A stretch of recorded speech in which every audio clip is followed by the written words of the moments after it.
मेरे को आपसे एक क्वेश्चन है। गुरुजी, सब बोलते हैं कि जो भी होता है भगवान के रूप से होता है, पर मुझे भगवान में विश्वास नहीं है। ठीक है। तो मेरी मम्मी ने कहा था एक बार गुरुजी के पास जाना, उनसे क्वेश्चन करना, वो आपको बताएंगे कि भगवान होते हैं कि नहीं। आप बताओ, भगवान होते हैं कि नहीं? मुझे लगता है नहीं होते। आपको ऐसा कैसे क्यों लगता है? मुझे लगता है कि जो भी होता है साइंस के रूप से ही होता है। जैसे बारिश होना, वो भी साइंस से ही होता है। कैसे साइंस से? क्योंकि वो वाटर सर्कल होता है ना। वो वाटर सर्कल होता है ना, जो वाटर जाता है फिर उस बादलों में, फिर उससे बारिश होती है। तो फिर अपने सीजन पे ही क्यों होती है? सर ये भी तो उसमें क्वेश्चन होगा। देखो, आप ठीक कह रहे हैं, हर चीज में साइंस है। यस। पर ये बताओ कि समुद्र के अंदर द्वारिका मिली है भगवान श्री कृष्ण की, उसमें क्या साइंस है? वैज्ञानिकों ने तो बनाया नहीं होगा पानी के अंदर। गुरुजी, मेरे को पता नहीं है अभी कि मिली है द्वारका उसमें। आप गूगल पर, यूट्यूब पर देखिए, 3-4 साल पहले भारत के वैज्ञानिकों ने समुद्र के अंदर एक नगरी पाई। बड़े बड़े वैज्ञानिकों ने रिसर्च किया तो पता चला कि ये नगरी वही 5,500 साल पुरानी है। ये मैं नहीं बोलता, साइंस दावा करता है। तो साइंस दावा कर रहा है कि ये नगरी 5,500 साल पुरानी है। साइंस में तो यही पढ़ाया जाता है कि मोहनजोदड़ो हड़प्पा संस्कृति के पहले कुछ नहीं था। 2000 साल पुरानी घटना है मोहनजोदड़ो हड़प्पा संस्कृति की। तो फिर पानी के अंदर द्वारिका का मिलना इस बात के सबूत है कि साइंस केवल 2000 पुरानी बात जानती है और हमारे शास्त्र हजारों साल पुरानी बात जानते हैं। ये मैं नहीं प्रूव कर रहा हूँ, साइंस प्रूव कर रहा है। अब दूसरा, गुरुजी, अंतरिक्ष से आपने सुना होगा, ऊपर अंतरिक्ष में ओम की ध्वनि निकल रही है, ऐसा साइंस ने माना है। आपने पढ़ा है साइंस का ये? नहीं गुरुजी। आप गूगल करके देखिए मेरी हर बात को, गूगल पे आपको सब मिलेगी। नासा के साइंटिस्टों ने, रसिया के साइंटिस्टों ने और भारत के साइंटिस्टों ने, सबने मिल करके जब दुनिया में ऊपर पृथ्वी ब्रह्मांड में ऊपर एक यंत्र लगाया कि ब्रह्मांड में ध्वनि कौन सी है, क्या गूंज रहा है, तो पता चला ओम गूंज रहा है, ओम। और ओम हमारे वेदों का पहला अक्षर है, प्रणव है ना, इसलिए ओम। तो ये सिद्ध हो गया कि जो हम पढ़ रहे हैं ओम, ये ब्रह्मांड में भी गूंज रहा है। ऐसा मैं नहीं साबित करता, साइंस। जैसे राम सेतु मानव निर्मित है, नासा के साइंटिस्टों ने प्लस भारत के वैज्ञानिकों ने 10 साल तक रिसर्च की इस पर। कितने साल तक? 10 साल तक। 10 साल तक रिसर्च करने के बाद आखिर नासा को कहना पड़ा कि ये मानव निर्मित है। तो आज जो अवशेष है हमारे देश में, भगवान श्री राम के द्वारा निर्मित जो राम सेतु है, तो उससे ये सिद्ध होता है कि ये राम सेतु हमारे पुराणों में इसका उल्लेख है, और केवल लिखा नहीं है पुराणों में, उसका सबूत है राम सेतु।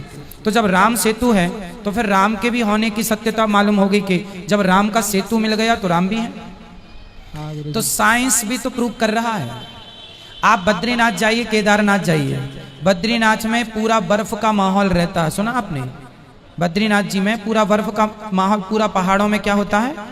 बर्फ होता है। पर वहां बद्रीनाथ जी के मंदिर के ठीक सामने एक कुंड है, उस कुंड में गर्म पानी आता है। कहां से आता है आज तक किसी वैज्ञानिक को नहीं पता, जबकि चारों तरफ बर्फ है। वहां की नदी भी जो है बिल्कुल बर्फ जैसी ठंडी है, लेकिन वहां गर्म पानी इसलिए है कि भगवान को पता था कि भक्त लोग यहाँ आएंगे और यहाँ भगवान का भजन करेंगे, सर्दियों में ठिठुरेंगे, तो उनको कोई गर्म पानी, तो प्राकृतिक गर्म पानी है, किसी ने किया नहीं। आप कभी जाएंगे तो ये साइंस आपको मिल जाएगा।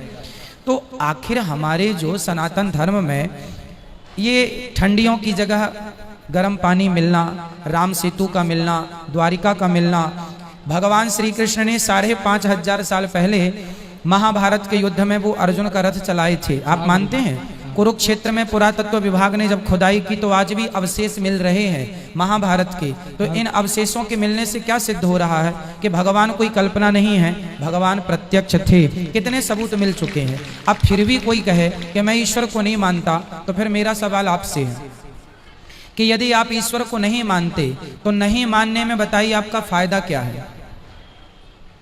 कुछ फायदा नहीं है। और यदि आप मानेंगे तो नुकसान क्या है? नुकसान भी कुछ नहीं है। फिर जब फायदा भी कुछ नहीं, नुकसान भी कुछ नहीं, तो मान लो आपके पिताजी का नाम बताओ क्या है? पप्पू सिंह। पप्पू सिंह, वो आपके पिताजी हैं, आपके पास क्या सबूत है? प्रूफ तो नहीं है। प्रूफ नहीं है? जब बिना प्रूफ को आप एक आदमी को बाप कह सकते हैं तो भगवान की प्रूफ की जरूरत ही क्या है?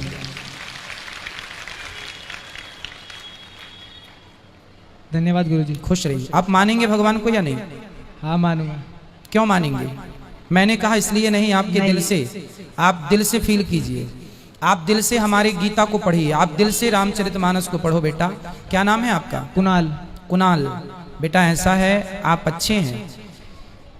आज तक किसी मुसलमान ने ये नहीं कहा कि मैं बाइबल को नहीं मानता हूँ। आज तक किसी ईसाई ने नहीं कहा, आज तक किसी मुसलमान ने नहीं कहा कि मैं कुरान को नहीं मानता, आज तक किसी ईसाई ने नहीं कहा कि मैं बाइबल को नहीं मानता, लेकिन लाखों हिंदू ये कहते हैं कि मैं भगवान को नहीं मानता। यही सनातन धर्म का सबसे बड़ा दुर्भाग्य है। बेटा मैं आपको बता दूं, नासा का गठन कितने साल पहले हुआ?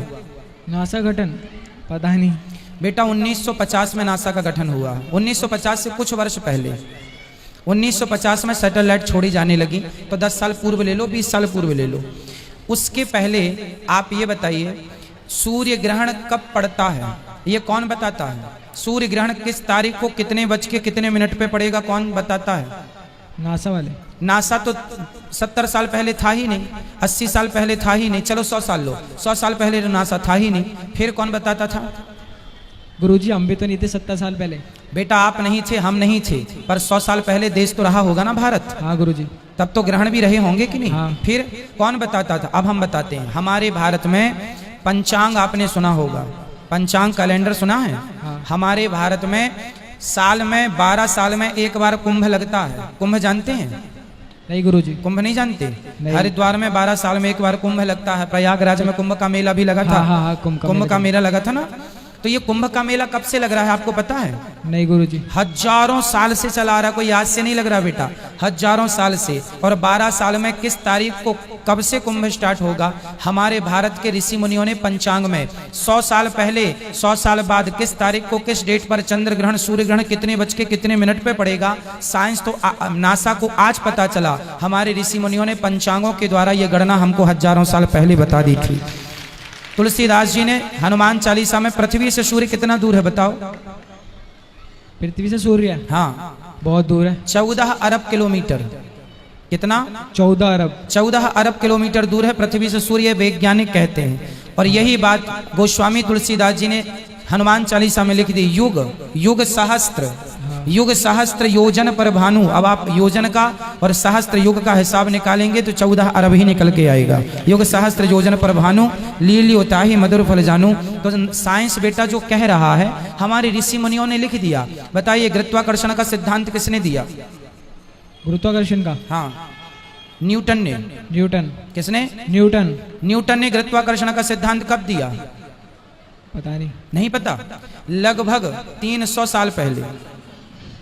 लेकिन आप आश्चर्य मानेंगे कि न्यूटन के पहले हजारों साल पहले हमारे महर्षि कणाद हुए हैं, उन्होंने गुरुत्वाकर्षण का सिद्धांत दिया है।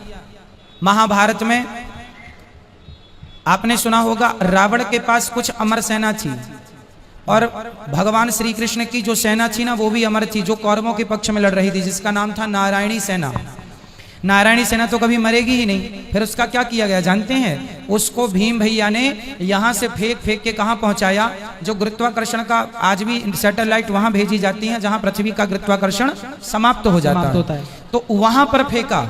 तो पता था ना कि कितनी दूरी से गुरुत्वाकर्षण समाप्त हो रहा है। हाँ। तो महाभारत में, रामायण में ये सारी चीजें का उल्लेख है। महाभारत में ये तक लिखा हुआ है कि उस जमाने में भी बंदूकें चलती थी, उस जमाने में भी तोपें चलती थी, ब्रह्मास्त्र जैसी मिसाइलें उस जमाने में भी थी।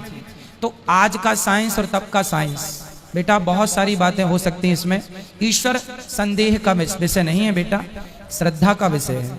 जब मुसलमान को, जब क्रिश्चियन को अपने धर्म ग्रंथों पर श्रद्धा संदेह नहीं है तो हम हिंदुओं को भी नहीं होना चाहिए। ये आप सभी की जिम्मेदारी है, आप सभी युवाओं की जिम्मेदारी है। चलो आप कहते हैं कि मैं ईश्वर को नहीं मानता, आप कहते हैं मैं बाबाओं को नहीं मानता। चलो थोड़ी देर के लिए आप बोलो अनिरुद्धाचार्य जी मैं आपको नहीं मानता, बोलो एक बार। पर मैं आपको तो मानता हूँ। मानते हो? Thank you. पर देखो अब कोई मेरे से कहे, कोई कहे कि मैं अनिरुद्धाचार्य को नहीं मानता, उनकी बातें नहीं मानता, तो ये बताओ कि अनिरुद्धाचार्य कहता क्या है? मैं क्या आपको शराब पिलाने की बातें करता हूँ? नहीं। क्या मैं बीड़ी पिलाने की, गांजा पिलाने की? उल्टे मैं हमेशा माँ बाप की सेवा करने की बातें करता हूँ। जबकि आप आज के युवाओं को देखो, आप कहते हैं ईश्वर को नहीं मानते, आप जैसे तमाम भाई लोग ईश्वर को ना मान करके वो शराब पी रहे हैं। क्या शराब पीना सही है? क्या गुटखा खाना सही है? नहीं। क्या पर नारी पर स्त्री पर दृष्टि डालना सही है? नहीं। तो आज के बच्चे ईश्वर को ना मान के जा कहाँ रहे हैं? चलो आप ईश्वर को नहीं मानते, यदि नहीं मानते और फिर सही रास्ते पे चल रहे हैं, सत्य बोल रहे हैं, माँ बाप की सेवा कर रहे हैं, अच्छे काम कर रहे हैं, तो मैं फोर्स नहीं करूंगा कि ईश्वर को मानो। अरे ईश्वर को मानना इसलिए कि हमें पॉजिटिव विचार प्राप्त हो, पॉजिटिविटी प्राप्त हो, इसलिए मानना चाहिए ईश्वर को। क्योंकि हमारे सारे पॉजिटिव विचार हमारे धर्म शास्त्रों में, गीता में लिखा है कर्मण्येवाधिकारस्ते। गीता कहती है तू अपना कर्म करता रह, सफलता मैं तुझे प्रदान करूंगा। कर्म कर, फल की कामना। तो गीता में क्या बुरा लिखा है? कुछ नहीं लिखा। फिर इसलिए बेटा गीता पढ़ना है, रामायण पढ़ना है, और ईश्वर नहीं है ये बात आप सिद्ध करके बता दीजिए, तो हम मानेंगे कि आप सही कह रहे हैं। और मैं आपको सिद्ध करके बताऊंगा कि ईश्वर है। साइंस के पास कोई जवाब नहीं है बेटा। मैं कुछ सवाल दाग दूंगा साइंस को, साइंस चुप हो जाएगा। आप बच्चे हैं, अभी वो बड़े सवाल मैं आपसे नहीं करूंगा, पर बहुत सारे सवाल मेरे पास हैं जो साइंस के पास नहीं है। कोई विज्ञान को जानने वाला यदि मेरे से आए और बात करे, मैं संतुष्ट कर सकता हूं उस व्यक्ति को, पर वो मुझे संतुष्ट नहीं कर सकता, क्योंकि मेरे पास ऐसे सवाल हैं कि जो साइंस के पास नहीं है। पर साइंस के ऐसे लाखों सवाल आप मेरे से पूछिए जिसका मैं उत्तर देता चलूंगा। एक भी सवाल में हिचकूंगा नहीं, क्योंकि साइंस पूरा हमारे शास्त्रों से निकला है। बताओ ज्ञान बड़ा कि विज्ञान? ज्ञान। क्या बड़ा है? ज्ञान। हाँ, आपने ठीक कहा, ज्ञान बड़ा है। ज्ञान बाप है और विज्ञान ज्ञान का बेटा है। तो ज्ञान तो हम लोग, हमारे वेद पुराणों में ज्ञान ही ज्ञान तो भरा है, विज्ञान तो बेटा है। इसलिए ज्ञान से विज्ञान निकला है। इसलिए ज्ञान ऑलरेडी जर्मनी में ऑलरेडी हमारे वेदों पर रिसर्च की जा रही है, फिर नए नए आविष्कार किए जा रहे हैं। आज जो मोबाइल आप यूज करते हैं, ये मोबाइल किसकी देन है? किसी व्यक्ति ने बनाया है, माना कि, पर ये तकनीक कहाँ से आई? इसकी कल्पना कहाँ से आई? ज्ञान प्राप्त कर गए। ये ज्ञान कहाँ से आया? हमारे वेदों में। हमारे यहाँ भी पहले ऋषि मुनि बात कर लेते थे, जिसे अंतर्धान हो जाना, अदृश्य हो जाना। अदृश्य की तो अभी कोई टेक्नोलॉजी आई भी नहीं। नारद जी तो अदृश्य हो जाते थे। अभी तो बहुत सारी, शंकर जी ने गणेश जी के सिर में हाथी का सिर लगाया। क्या यह मेडिकल साइंस नहीं है? आज कोई वैज्ञानिक लगा के बताए? साइंस, हमारे वेद पुराण तो वहां तक पहुंचे हैं जहां तक साइंस को पहुंचने में अभी हजारों साल लग जाएगा। आदमी के सर पे, आदमी के धड़ पे हाथी का सिर लगाना, आदमी के धड़ पे बकरे का सिर लगाना, 2 सर्जरी की है शंकर जी ने, एक गणेश जी की, एक ससुर दक्षिक जी की। तो ये सब साइंस हमारे वेद पुराणों में ही ना भरा है। बच्चा माँ के पेट में जाता है तो 9 महीने तक उसकी पूरी एक्टिविटी हमारे भागवत में लिखी है। घड़ी कैसे बनाई जाती है, घड़ी की तकनीक हमारे भागवत जी में लिखी है। फिर साइंस, यदि आप लोगों ने वेद पुराणों को इग्नोर ना किया होता, पढ़ा होता बेटा गहराई से, तो आज नासा जर्मनी नहीं, आज भारत बड़ी बड़ी उपलब्धियां प्राप्त कर रहा होता। भारत आज बहुत बड़े बड़े सॉफ्टवेयर बना रहा होता, बड़े बड़े आविष्कार कर रहा होता। ठीक है, धन्यवाद गुरुजी। खुश रहिए।